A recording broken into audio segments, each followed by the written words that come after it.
GIT की smart class में आप सभी का स्वागत है। और अकाउंटिंग की इस क्लास में आज हम लोग पढ़ने वाले हैं ट्रायल बैलेंस के बारे में।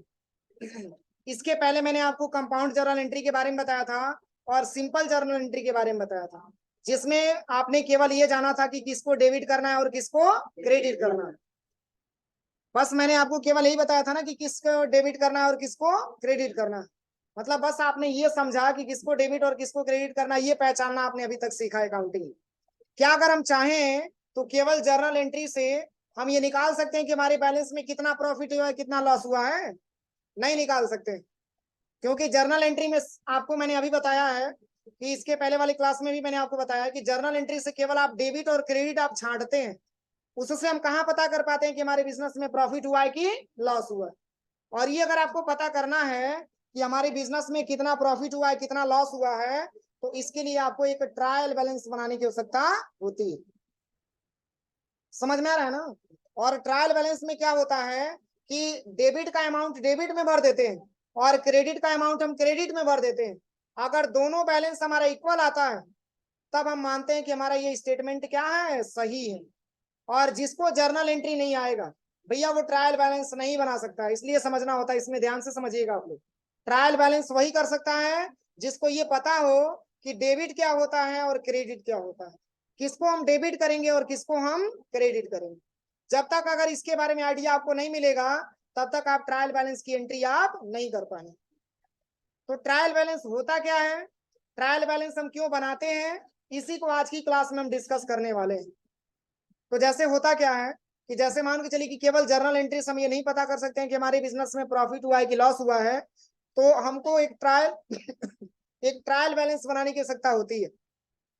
तो अब क्वेश्चन बनता है कि क्या ट्रायल बैलेंस हमको बनाना होता है? तो नहीं, ट्रायल बैलेंस हमको बनाना नहीं होता। जब हम डेबिट और क्रेडिट की एंट्री अपनी कंप्यूटर पे करते हैं तो आसानी तरीके से एक ट्रायल बैलेंस हमारा स्टेटमेंट एक प्रकार का हमको प्राप्त हो जाता है, यानी कि हमको बनाना नहीं होता। लेकिन इसमें हम मैन्युअली आपको एक्सेल के पेज पे बना करके दिखाएंगे कि ट्रायल बैलेंस हम कैसे बनाते हैं। तो देखिए इसमें लिखा हुआ है सबसे पहले ट्रायल बैलेंस, जैसे कि नाम से ही स्पष्ट है, ट्रायल करना, अपनी बिजनेस की पोजीशन का पता लगाना, ट्रायल करना। तो देखिए इसमें लिखा हुआ है कि the trial balance is statement showing the balance are total of debit and credit of all accounts in the ledger. और कह रहा है कि intending to verify the arithmetical accuracy of posting to the ledger account, it is an important statement in the accounting process as it show the final position of all accounts and help in preparing the final statement। का मतलब ये होता है, कह रहा है कि trial balance एक ऐसा स्टेटमेंट है जो शो करके दिखाता है बैलेंस को, और किस बैलेंस को?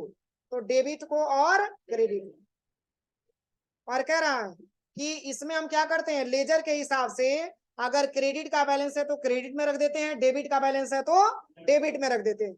और फिर कह रहा है कि intending to verify the arithmetical accuracy of posting to the ledger accounts, यानी कि इस स्टेटमेंट के माध्यम से हम ये अपनी अर्थमेटिकल एक्यूरेसी का मतलब होता है जो हमारा मतलब अर्थमेटिकल एक्यूरेसी जो होता है, मतलब जो अंक गणितीय हमारी शुद्धता होती है, इसके बारे में हम लेजर के माध्यम से वेरीफाई करते हैं, स्टेटमेंट के माध्यम से, ट्रायल बैलेंस के माध्यम से। और फिर कह रहा है it is an important statement in the accounting process, और एक ये महत्वपूर्ण इंपॉर्टेंट मतलब इंपॉर्टेंट हमारा स्टेटमेंट होता है, महत्वपूर्ण स्टेटमेंट होता है अकाउंटिंग प्रोसेस का, क्या? Trial balance. और क्या कह रहा है कि यहाँ पे process as it show the final position of all accounts and help in preparing the final statement, यानी कि कह रहा है कि एक हमको रिजल्ट शो करके दिखाता है एक फाइनल पोजीशन में, और पूरे अकाउंट के माध्यम से हम सहायता करने के लिए आसानी तरीके से ये प्रिपेयरिंग कर लेते हैं फाइनल स्टेटमेंट के माध्यम से कि हमारे स्टेटमेंट के हिसाब से हमारे बिजनेस में प्रॉफिट हुआ है कि लॉस हुआ है। और देखिए इसको बनाया कब जाता है, तो फाइनेंशियल ईयर के लास्ट में बनाया जाता है। जैसे 1 अप्रैल 2022 को मैंने बिजनेस स्टार्ट किया और 31 मार्च 2023 को मैंने बिजनेस को क्लोज कर दिया। तो 31 मार्च 2023 को हम क्या करते हैं, एक ट्रायल बैलेंस बनाते हैं, एक फाइनल अकाउंट्स बनाते हैं। किस लिए बनाते हैं? तो ये जांचने के लिए कि हमारे बिजनेस में प्रॉफिट हुआ है कि लॉस हुआ है। एक स्टेटमेंट हम तैयार करते हैं, वो भी कब? 31 मार्च 2023 को। अगर बिजनेस हमने 1 अप्रैल 2015 को स्टार्ट किया है तो 31 मार्च 2016 को ट्रायल बैलेंस हम बनाते हैं। मतलब आप ये समझिए कि जो आपका क्लोजिंग का डेट होता है उसी दिन हम ट्रायल बैलेंस फाइनल अकाउंट्स बनाते हैं, ये जांच करने के लिए कि हमारे बिजनेस में प्रॉफिट हुआ है कि लॉस। अब चलिए, जैसे यहाँ पे लिखा हुआ है, हिंदी में लिखा हुआ है, कह रहा है कि ट्रायल बैलेंस किसी भी अकाउंटिंग प्रोसेस का एक निष्कर्ष होता है और यह प्राइमरी और फाइनल अकाउंटिंग बुक को जोड़ता है, और किसी भी अकाउंट्स की फाइनल वैल्यू हम जर्नल बुक से सीधे नहीं निकाल सकते हैं। इसके लिए सभी लेजर अकाउंट्स के बैलेंस की समरी निकालनी होती है, और ट्रायल बैलेंस एक स्टेटमेंट होता है जिसमें सभी अकाउंट के टोटल डेबिट और क्रेडिट बैलेंस को शो किया जाता है, जिससे अकाउंटिंग प्रोसेस की अर्थमेटिकल एक्यूरेसी को चेक किया जा सकता है। जैसे इसमें क्या लिखा हुआ है, कह रहा है कि ट्रायल बैलेंस किसी भी अकाउंटिंग प्रोसेस का एक कंक्लूजन होता है, निष्कर्ष होता है। यह प्राइमरी और फाइनल अकाउंटिंग बुक को क्या करता है, क्या करता है, जोड़ता है, और किसी भी अकाउंट की फाइनल वैल्यू हम जर्नल बुक से सीधे नहीं निकाल सकते। यानी कि केवल आपसे ये कह दिया जाए कि जर्नल बुक से आप ये पता लगाइए कि हमारा बराबर है कि मतलब नहीं बराबर है, या मान के चलिए कि जो है स्टेटमेंट हमारा सही है कि नहीं है, तो हम एक जर्नल बुक से नहीं निकाल सकते हैं। कह रहा है कि इसके लिए सभी लेजर अकाउंट के बैलेंस की समरी निकालनी होती है। जैसे कैश का लेजर है तो कैश की समरी होगा, क्रेडिटर का लेजर है तो क्रेडिट की समरी होगा, डेबिटर का है तो डेबिट का समरी होगा। सबका अलग अलग लेजर के हिसाब से क्या करना होता है, एक समरी निकालना होता है। और कह रहा है कि ट्रायल बैलेंस से क्या है, स्टेटमेंट होता है, और फिर कह रहा है कि जिसमें सभी अकाउंट के टोटल डेबिट बैलेंस को शो किया जाता है, टोटल डेबिट और टोटल क्रेडिट। कह रहा है कि जिससे अकाउंटिंग प्रोसेस की अर्थमेटिकल एक्यूरेसी को चेक किया जा सके। अब जैसे मान के चलिए हम ट्रायल बैलेंस बना रहे हैं, और डेबिट के साइड में आ गया 5,000 और क्रेडिट के साइड में आ गया 10,000, क्या हमारा ट्रायल बैलेंस सही होगा? ट्रायल बैलेंस का ये रूल है कि जितना आपका डेबिट हो उतना आपका क्रेडिट होना चाहिए। अगर डेबिट के बराबर क्रेडिट नहीं आता है तो ट्रायल बैलेंस का स्टेटमेंट गलत है। आप देखिए कि आपने कहां पे गलती किया। समझ में आ रहा है ना? इसके लिए क्वेश्चन को आपको ध्यान से पढ़ना होता है। जब तक आप क्वेश्चन नहीं पढ़ेंगे, जब तक आपको ये पता नहीं चलेगा कि कौन सा अमाउंट हमारा डेबिट का है, कौन सा अमाउंट हमारा क्रेडिट का है, तब तक उसको आप अलग अलग रखेंगे कैसे? समझ में आ रहा है ना? इसलिए ट्रायल बैलेंस को सॉल्व करते समय पहले आपको ये समझना होता है कि कौन सा पैसा हमारा डेबिट का है और कौन सा पैसा हमारा क्रेडिट का है। तो देखिए पहले इसको हम बनाते कैसे हैं, पहले इसके बारे में आप समझिए। इसका फॉर्मेट यहाँ पे दिया हुआ है। पहले तो हम पार्टिकुलर लिखेंगे, इसके बाद से एलएफ होगा, इसके बाद से डेबिट होगा, और इसके बाद से क्रेडिट होगा। जैसे हम क्या करते थे इसके पहले, जर्नल अकाउंटिंग में मैंने पढ़ाया था, जर्नल बाउचर में, इसमें सिंपल जर्नल एंट्री मैंने पढ़ाया था, तो उसमें मैंने आपको बताया था कौन सा कॉलम था, डेट था, फिर पार्टिकुलर था, फिर एलएफ था, फिर डेबिट, फिर क्रेडिट। लेकिन सब फॉर्मेट आपको याद भी होना चाहिए कि किस फॉर्मेट में हमको कौन सी एंट्री करना है। अगर थोड़ा सा भी फॉर्मेट आप गलत करते हैं तो ये फॉर्मेट आपका गलत हो जाता है, फिर रिजल्ट आपका नहीं आ पाएगा। क्या इसमें डेट का कहीं जिक्र किया गया इस फॉर्मेट में? तो देखिए इसको हम बनाने के लिए सबसे पहले पार्टिकुलर लिखेंगे, फिर एलएफ लिखेंगे, फिर डेबिट लिखेंगे, और फिर क्रेडिट लिखेंगे। और किस डेट को बनाएंगे? 31 मार्च को बनाते हैं। तो जैसे देखिए यहाँ पे एक क्वेश्चन भी लिखा हुआ है, इसी के आधार पे हम बताएंगे, अभी एक्सेल पे बता रहे हैं। जैसे देखिए करा है यहाँ पे प्रिपरेशन ऑफ ट्रायल बैलेंस, एक प्रिपरेशन के लिए दिया हुआ है, तैयारी के लिए। करा कि from the following ledger balance extract from the book of MC enterprises, prepare the trial balance as on 31/3/2021। यानी कि कह रहा है कि एक जो है आपको लेजर दिया जा रहा है, और जो है किसका, जो बुक्स ऑफ है किसका, एमसी इंटरप्राइजेज का। एमसी इंटरप्राइजेज एक बिजनेसमैन है, और इसी का एक फाइनल अकाउंट के माध्यम से एक स्टेटमेंट आपको ट्रायल बैलेंस का बना करके आपको चेक करना है। और किस डेट को बनाना है? 31 मार्च 2021 को बनाना है। तो चलिए कैसे बनाएंगे इसमें हम समझिए। जैसे इसमें देखिए मैंने अभी बताया भी है कि जैसे ट्रायल बैलेंस की जो इसमें सॉल्यूशन बताया गया है, इसमें कई सारा ऐसा लेजर है जो इसमें सॉल्यूशन में दे दिया गया है और इस क्वेश्चन में आपको नहीं दिया हुआ है। जैसे मैंने अभी लिखवाया क्या क्या, बैंक बैलेंस मैंने लिखवाया, इसमें नहीं दिया है, इसमें बैंक बैलेंस आपका दे रखा है। फिर इसमें क्या नहीं दिया है, सेल्स नहीं दिया है, जो इसमें सेल्स आपका सेल्स ऑप्शन इसमें दे गया 35,000 रुपए। फिर यहाँ पे परचेज नहीं दिया है, और परचेज यहाँ पे सॉल्यूशन में दे दिया गया है। इसलिए जो चीज इसमें नहीं लिखा हुआ है, ये गलती से बनाते समय मिस्टेक हो चुका है, इसको हम आसानी तरीके से पेंसिल से या कलम से अपनी टेबल में हम लिख लेंगे, हो जाएगा। अब चलिए इसको हम बनाते हैं किस पेज पे, एक्सेल के पेज पे बनाते हैं। तो चलिए विंडो प्लस आर दबाते हैं यहाँ पे, और यहाँ पे एक्सेल ओपन कर लेते हैं।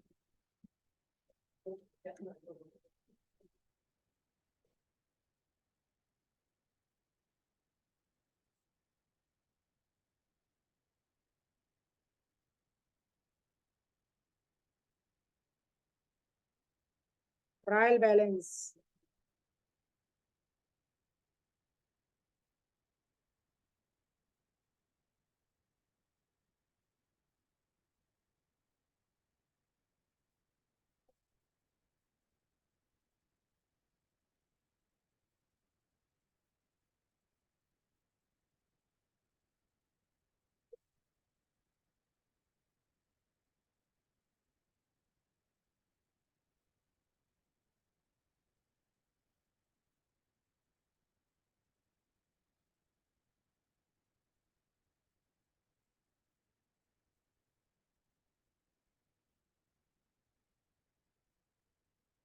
क्या लिखा हुआ है, 31 मार्च का है ना।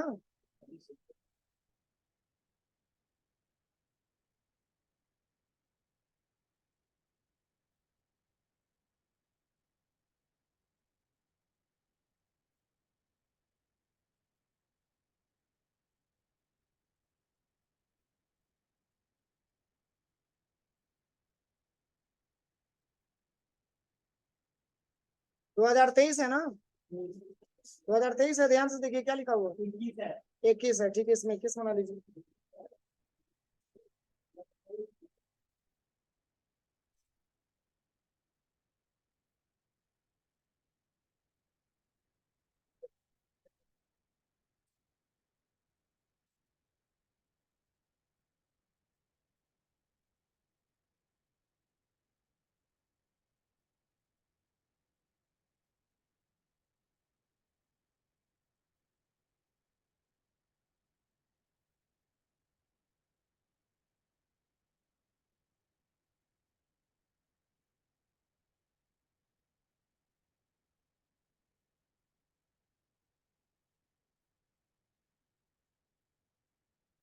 इकतीस मार्च 2021।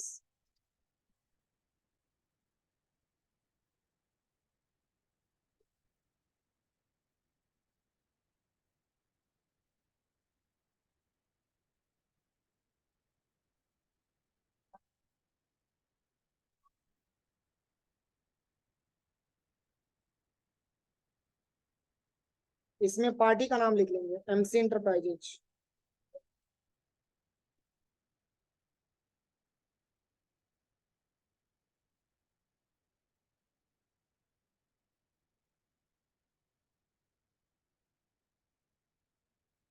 अब देखिए इसकी जब हम प्रिपरेशन बनाएंगे, तो देखिए इसमें कितने कॉलम बनाना है, मात्र 3 कॉलम बनाना है या 4 कॉलम। एक पार्टिकुलर हो जाएगा, एलएफ हो जाएगा, डेबिट हो जाएगा, फिर क्रेडिट हो जाएगा। चलिए इसमें मात्र 4 ही कॉलम बनाना है, तो यहाँ पे इस कॉलम को थोड़ा सा बड़ा कर लेते हैं यहाँ से।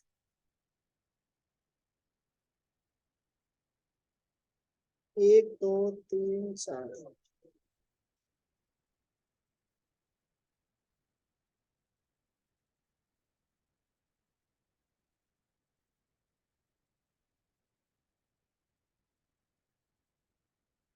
इसमें हो जाएगा क्या, पार्टिकुलर।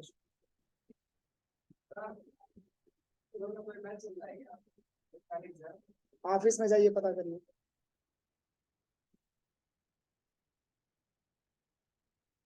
पार्टिकुलर हो जाएगा, इसके बाद एलएफ हो जाएगा, फिर इसके बाद डेबिट अमाउंट हो जाएगा।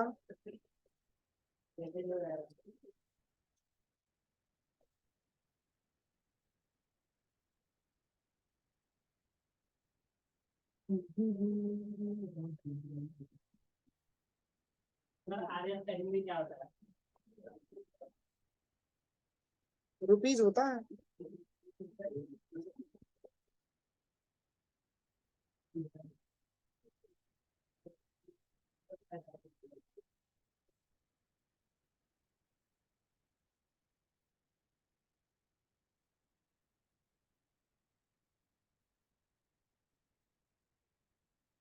फिर इसमें हो जाएगा क्या, क्रेडिट।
अब चलिए, अब हम पूछेंगे, आप लोग बताइएगा, ठीक है। जैसे पार्टिकुलर यहाँ पे लिखा हुआ है, इसके बाद से डेबिट लिखा हुआ है, फिर क्रेडिट लिखा हुआ है। अब जैसे देखिए, मान के चलिए कि यहाँ पे ये मैंने 4 कॉलम आपका बना लिया, ऐसे ही फॉर्मेट होना चाहिए, ध्यान दीजिए। और जब तक ये फॉर्मेट आप नहीं बनाएंगे तब तक ट्रायल बैलेंस आपका सही नहीं होगा। अब देखिए, सबसे पहले यहाँ पे पार्टिकुलर पूछा जा रहा है ना।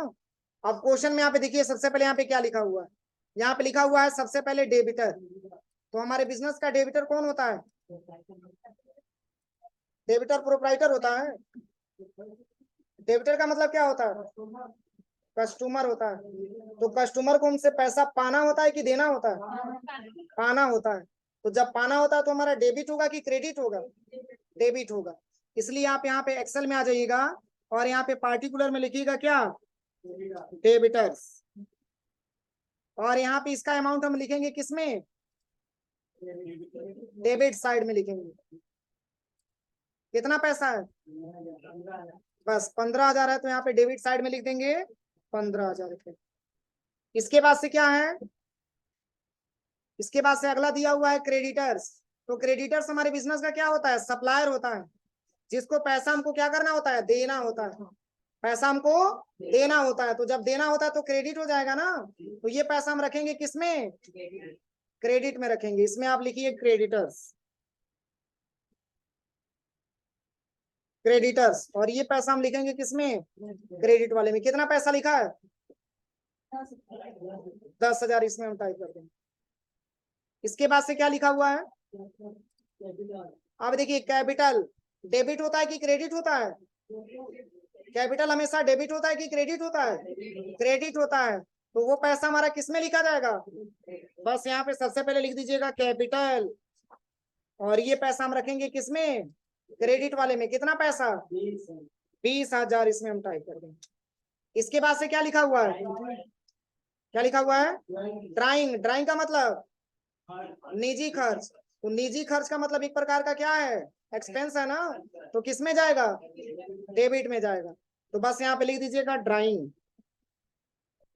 और कितना पैसा लिखा है, हाँ 2600 लिखा है, तो बस यहाँ पे 2600 टाइप कर देंगे। इसके बाद से क्या लिखा हुआ है, कैश बैलेंस। तो कैश बैलेंस डेबिट होगा कि क्रेडिट होगा, ये कैश बैलेंस हमारे पास कैश में बैलेंस में पड़ा हुआ है, तो वो डेबिट होगा ना। क्या होगा, डेबिट हो जाएगा। तो उसको हम रखेंगे किस साइड, इसमें पहले हम लिखेंगे कैश बैलेंस।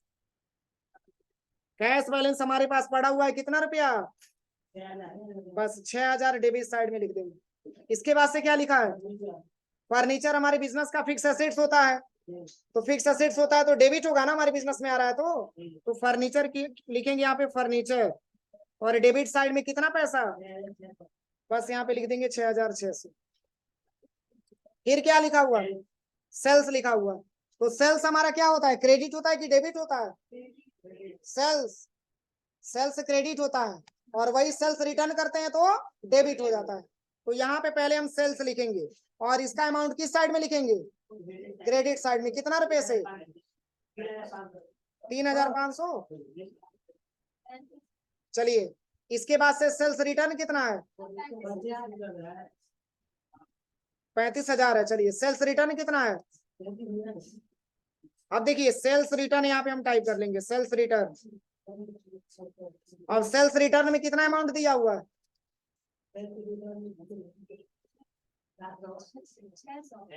600 दिया है ना। तो इसको हम रखेंगे किसमें? ध्यान से देखिए, इसमें दिया भी है सेल्स रिटर्न में मात्र 600 लिखा हुआ। तो सेल्स रिटर्न में कितना लिखा हुआ है? 600 लिखा हुआ।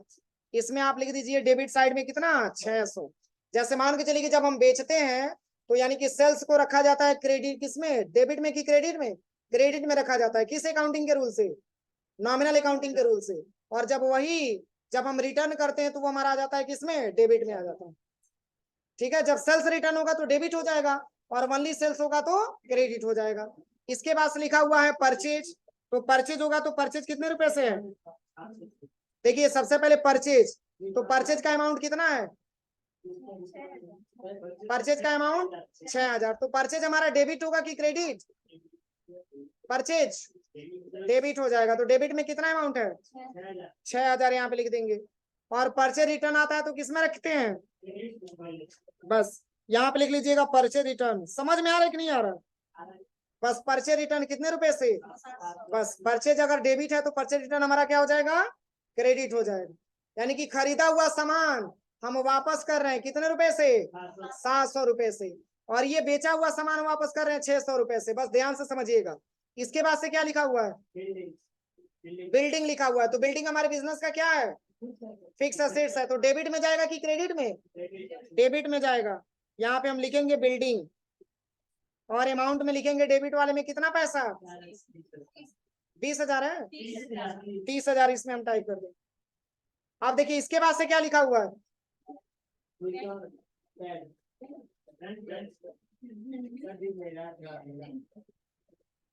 इसके बाद से लिखा हुआ है रेंट पैड। रेंट का मतलब क्या होता है? भाड़ा। जैसे मान के चलिए कि भाड़ा हम पे किए हैं तो हमारा डेबिट हो जाएगा ना, एक्सपेंस है तो इसको हम रखेंगे रेंट पैड।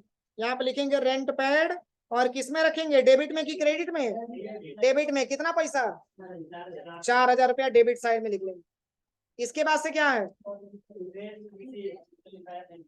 इंटरेस्ट रिसीव है, यानी कि ब्याज का पैसा हमको रिसीव हो रहा है, प्राप्त हो रहा है। तो इनकम हो रहा है ना। तो इनकम को हम क्रेडिट करते हैं किस रूल के हिसाब से?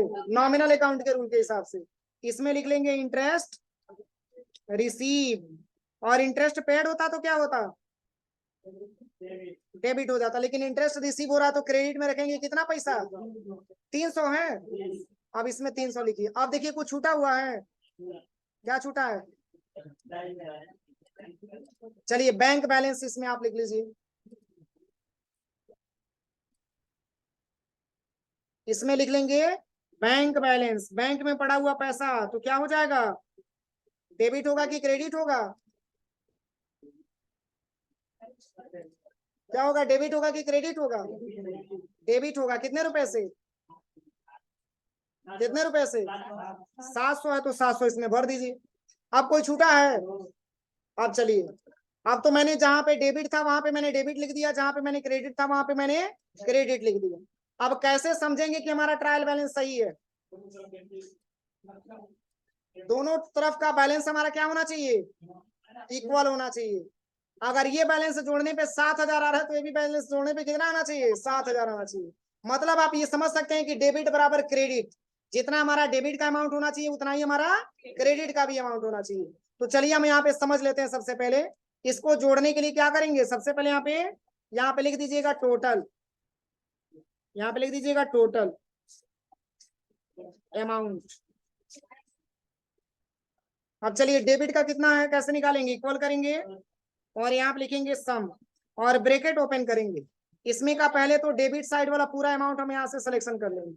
पूरा अमाउंट छूटना नहीं चाहिए। और यहाँ से ब्रैकेट क्लोज करके एंटर कर देंगे। कितना आ गया? 71,500 रुपया आ गया। किस साइड का अमाउंट? डेबिट साइड का अमाउंट। अब चलते हैं हम क्रेडिट साइड का अमाउंट अब देखते हैं। अगर दोनों इक्वल नहीं आएगा तो समझिएगा कि कहीं ना कहीं ट्रायल बैलेंस आपका गलत है। अब इसको भी ले लेते हैं इक्वल सम। ब्रैकेट यहाँ से ओपन करते हैं। पूरे डेटा को हम सिलेक्शन कर लेते हैं।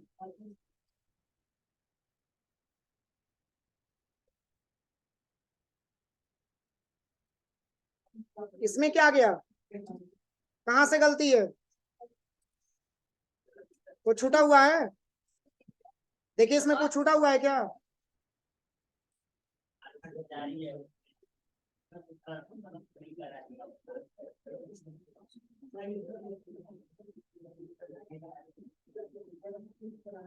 इसका अमाउंट मिलाइए तो सही है, 15,000 डेबिटर, क्रेडिटर का 10,000, कैपिटल का 20,000, इसमें एक बार मिलाइए तो, इसमें अमाउंट मिलाइए सही है, क्रेडिटर का 15, डेबिटर का 15,000 और क्रेडिटर का 10,000, कैपिटल का 20,000 और ये ड्राइंग का 2600 है ना, और कैश बैलेंस कितना है, 500 है, बस यही डिफरेंस हुआ, कैश बैलेंस में कितना ले लेना है, 500 ले लेना। अब देखिए जितना आपका डेबिट का अमाउंट, अरे यार इसमें इसमें जो सॉल्यूशन बनाया हुआ है उसमें मैंने बोला नहीं है कि गलत है, इसमें कैश बैलेंस में कितना लिखा हुआ है 500, इसको भी बना लीजिएगा, इसमें गलत लिखा हुआ है, इसमें कैश बैलेंस में 500 बना लीजिएगा। अब देखिए बस मेरा कैश बैलेंस केवल दिक्कत था, अब इस साइड भी यानी कि डेबिट साइड भी 66,000 और क्रेडिट साइड भी 66,000, इस तरीके से हमारा बोल सकते हैं कि बैलेंस शीट मतलब हमारा ट्रायल बैलेंस क्या है, सही है। क्यों सही है, क्योंकि जितना हमारा डेबिट का अमाउंट है उतना ही हमारा क्रेडिट का अमाउंट है। कोई दिक्कत किसी को, तो बस इतना ही मिस्टेकिंग है, आप इसको काट करके बस कैश बैलेंस को 6,000 को काट करके आप यहाँ 500 बना लीजिए, बाकी सारा मैच आपका कर जाएगा, बन जाएगा। तो देखिए आप लोग वैसे आप लैब में बनाइएगा, चाहे घर से आप बना के लेके आइएगा ट्रायल बैलेंस, कम से कम 3 ट्रायल बैलेंस आप लोग बना के लेके आइएगा, और कल की क्लास में भी हम एक ट्रायल बैलेंस और बना करके बता देंगे कैसे बनाया जाता है, बन जाएगा। इतना आप समझिए कि बस बैलेंस आप केवल चेंज कर दीजिएगा, बाकी डेबिट साइड वाला बहुत सारा बना लीजिएगा, क्रेडिट साइड वाला भी बना लीजिएगा, और डेबिट का डेबिट में, क्रेडिट का क्रेडिट में भर दीजिएगा, और लास्ट में ये जरूर चेक करिएगा कि दोनों इक्वल आ रहा है कि नहीं आ रहा है। अब देखिए एक में 71,500 आ रहा था और एक में 66,000 आ रहा था, क्या ये बैलेंस हमारा सही था, गलत था, इस वजह से हमारा ये ट्रायल बैलेंस गलत था, दोनों बैलेंस हमारा इक्वल आना चाहिए। बताइए बना के लेके आएंगे घर से आप लोग, बना के लेके आइएगा आप लोग।